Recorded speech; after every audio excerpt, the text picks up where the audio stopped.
cite a specific section of the bill for this specific question, but there is language in here relating to our air quality programs.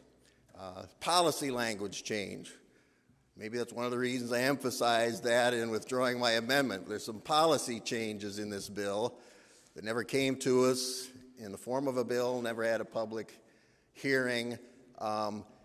Particularly, it says that local pollution control agencies will no longer have the ability to set regulations and standards for their communities. Could you explain the reasoning behind that particular change?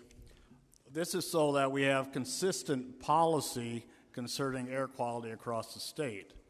Much like, if you recall, a few years ago, I believe when it came to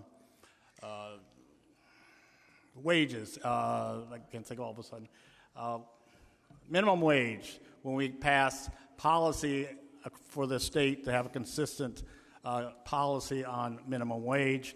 And I believe there was an issue in Dubuque, was it with plastic bags, where we made a policy consistent across the state. So this makes a consistent policy concerning air quality, and that's the reason for it.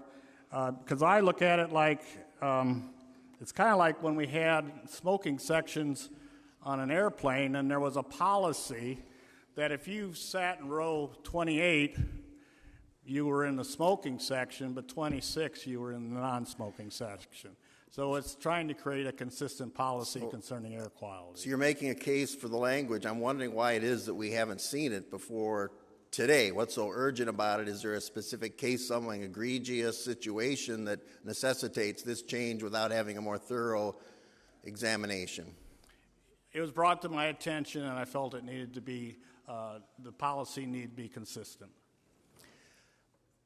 Recently, the governor of Iowa turned down an opportunity to take $3 million in carbon pollution reduction planning money from the Environmental Protection Agency. Had we taken that planning money and submitted a plan, 99 counties would have been eligible for $4.75 billion with a B in project money to implement various projects pursuant to those plans. Because she turned that money down, there were 3 metropolitan areas in the state eligible to apply for $1 million each. And in fact, that's happened. Polk County, Lynn County, and Cedar Rapids, and Iowa City have submitted their notice to participate in that program. With the fact that Lynn County and Polk County are in fact the only 2 counties in the state that have pollution control agencies, have anything to do with this language showing up in the bill today? Not at all. In order to put their plans together, those communities may need to have the flexibility to create some regulations, not necessarily inconsistent, but perhaps stronger than what we currently have. And I think it's inappropriate at this time for us to be changing the landscape with which they can operate and putting those plans together. Whether or not that was the motivation for the amendment, that's one of the impacts of this amendment, and I think that's unfortunate.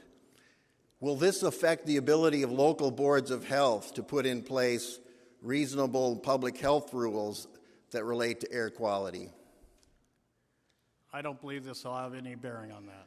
Because I understand that Lynn County has a public health rule related to open burning that affects air quality. This will not affect their ability to put those regulations in place, to your knowledge? Not to my knowledge. Thank you. I'd like to turn your attention now to the language in the bill related to the scoop of $500,000 from